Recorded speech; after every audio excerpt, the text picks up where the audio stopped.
In July year 2003, a group of young soldiers calling themselves Magdalo took over a hotel in Makati to air their grievances against those in power. They chose to stand out and immediately be heard by authorities. One of the group's leaders was then Lieutenant Senior Grade Antonio Trillanes IV of the Philippine Navy. Today, Trillanes is a member of the Philippine Senate after getting elected in 2007. The Magdalo, which started out as a socio-civic group, is now formally recognized in the party list system, primarily taking up the cause of the men in uniform. Trillanes graduated cum laude at the Philippine Military Academy in 1995 with a degree in Bachelor of Science in Naval System Engineering.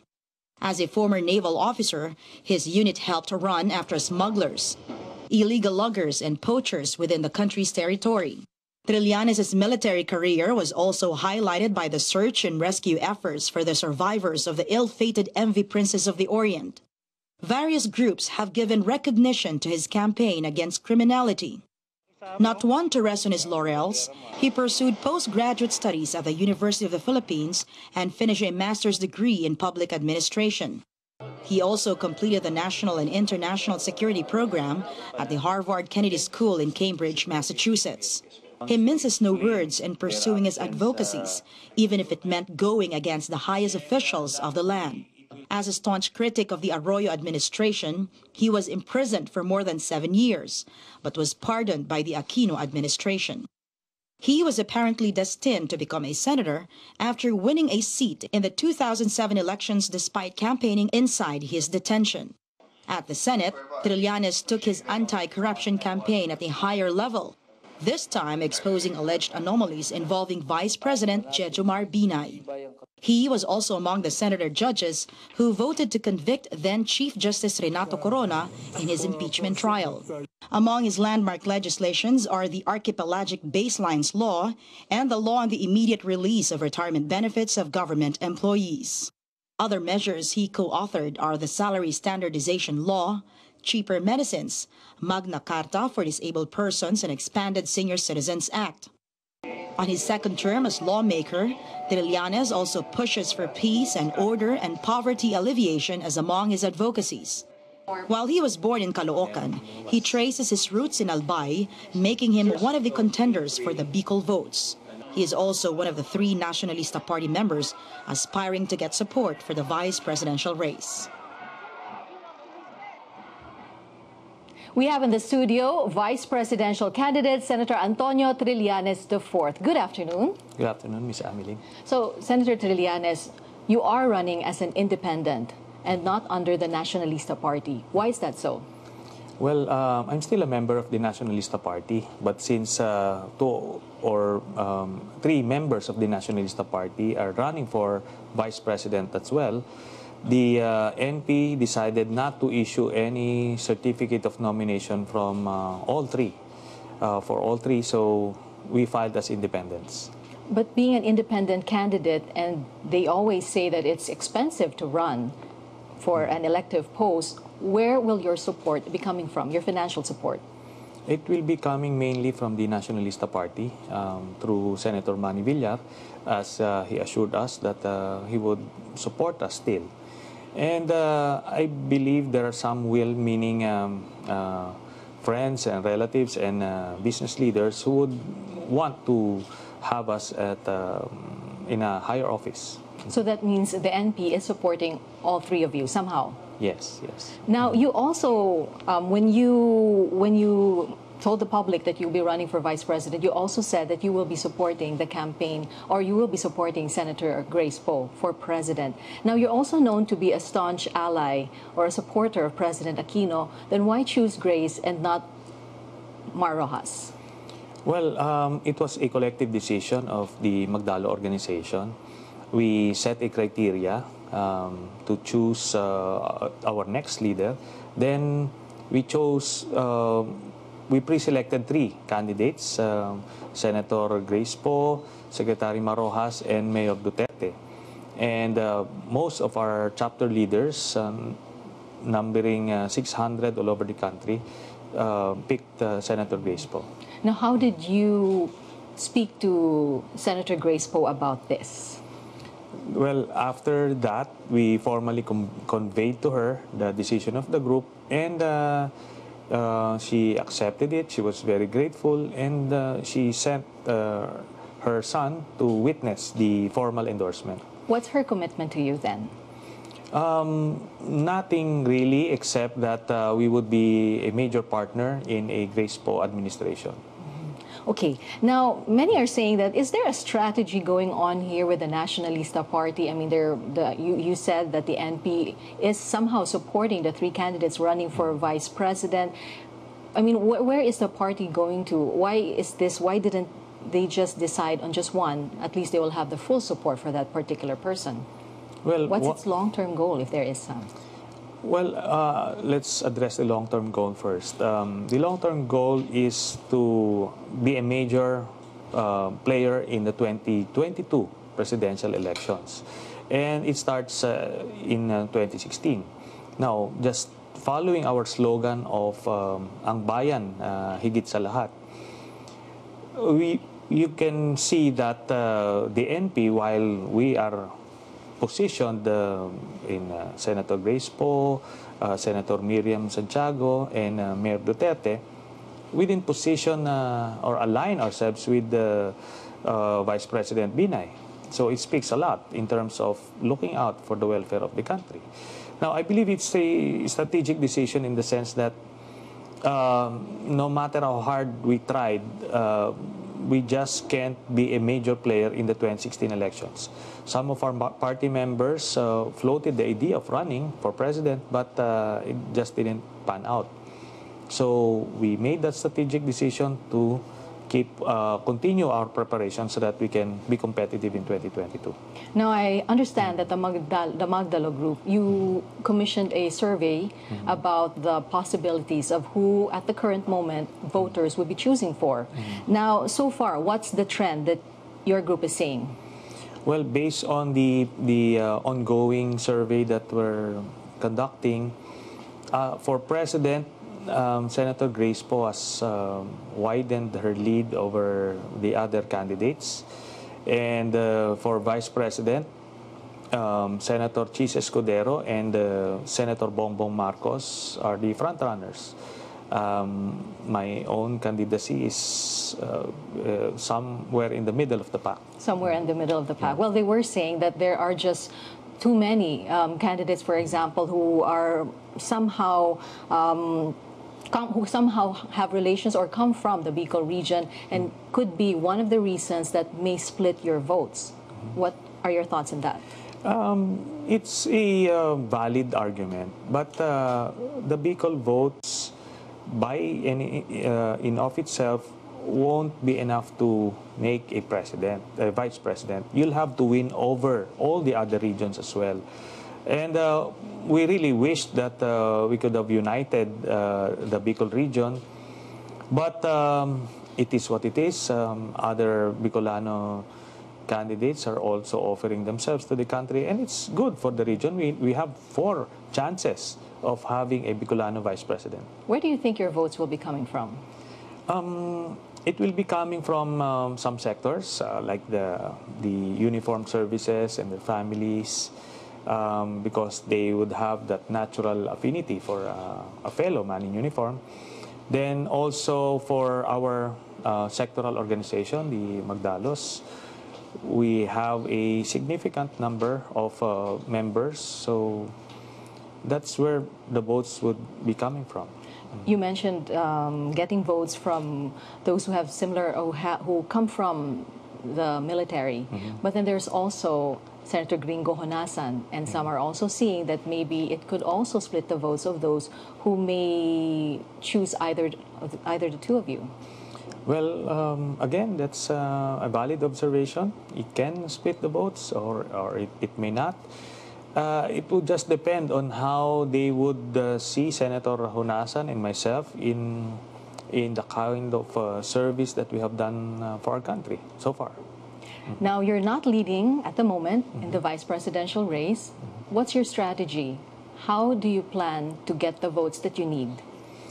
Well, we'll be using the same template that we used in 2007 and 2013. and that is mainly through our grassroots organization. It's the traditional concept of door-to-door campaigning. That's so not by accident, but by force of circumstance, because we didn't have that much funds really for media advertisements. Should that come in later on, we would still utilize that same mode. But as a default, we're using the ground operations for campaigning. That brought us the victory in 2007, despite the extreme conditions of running against an incumbent president and being incarcerated without having any money and party, and access to media.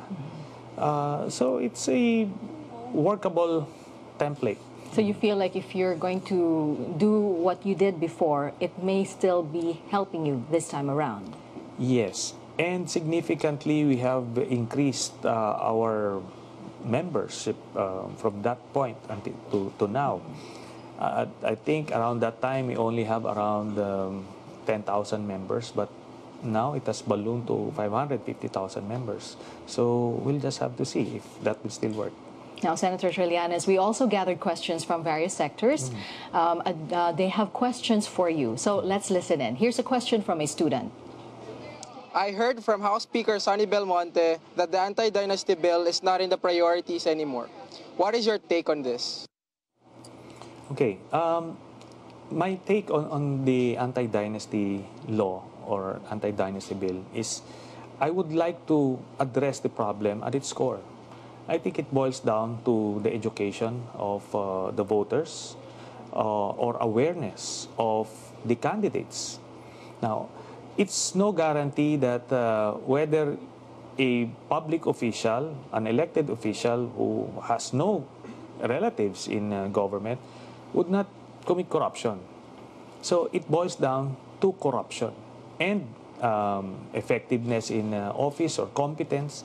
So we'll just need to vote on that basis.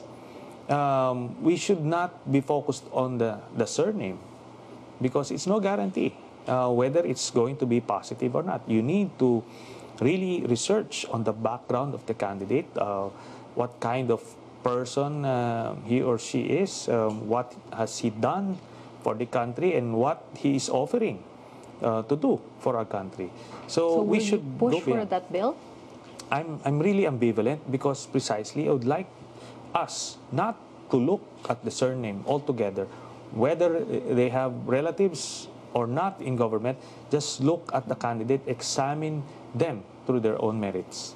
Now we continue taking questions from our viewers, this time from our netizens. Now on Twitter, this question is from @JRAZ2K11. Question is, why should I vote for you? Actually, I still feel awkward answering that question, but probably people would vote for me because they don't want anybody who's corrupt. They want somebody who's young and dynamic, and somebody who will not only talk the talk but would actually be able to walk the walk, or somebody who can get things done. And probably the next reason would be people would vote for me because they want somebody who would stand up against the corrupt political monsters or the bad elements in our society, which are the same elements who are pulling this country down. And probably one final reason is they'd probably vote for somebody who is it will just take what you see is what you get. No schemes or agendas, just pure public service. Okay, let's get another question, this time from @Tweety27C. Question is, are you running mainly to campaign against Binay? No, definitely not. I'll be presenting myself as a candidate for Vice President, and I'll be running a positive campaign, primarily promoting my agenda, presenting my credentials and my plans for our country. Now, speaking of Vice President Binay, you have said before that you will back off a bit in the case against the vice president. But I understand the case is still continues. Can you tell us the status of that case right now? Well, the case in the Ombudsman is still ongoing. We're feeding the Office of the Ombudsman with whatever evidence that we're getting from the investigation. Now, as for the investigation in the Senate, it will still continue, but with no participation or minimal participation, if at all, from myself, since I'm already a candidate. But you did say that you are giving them or new information or leads. Can you tell us what is the latest, or is there something new that you can still unearth? We intend to focus actually on the next scheduled hearing on the accumulated wealth of Vice President Binay, because it has yet to be focused on and announced to the country how much Binay has actually stolen from our country. Okay, now some are still saying that the main reason why there is this move to find a way to remove Binay from the picture is so that they can, and not because you're trying to find not because of the real reason of finding justice in the end. But what do you have to say to that when people are still doubting the motive or the intention of filing cases against the vice president? Well, I believe this is a matter of duty. In my case, I would like to see, or I would want the people to see the seriousness or gravity of exposing a plunderer who is running for public office. I'm trying to spare this country from or preventing a plunderer from running this country. I believe that is serious enough. You cannot trivialize it by saying that it's political. No, this is a duty for my country. Anti-corruption is an advocacy of yours, even way back then. Now, how do you plan to change that perception? How do you plan to change that perception about selective justice, or how it seems like it's only certain individuals being looked into and not the others? How do you plan to change that? Well, first of all, we need transparency in government. Everybody would be able to access information, and that's the reason why promoting the Freedom of Information Bill. And with that, it's going to be very difficult for government to be selective in anything.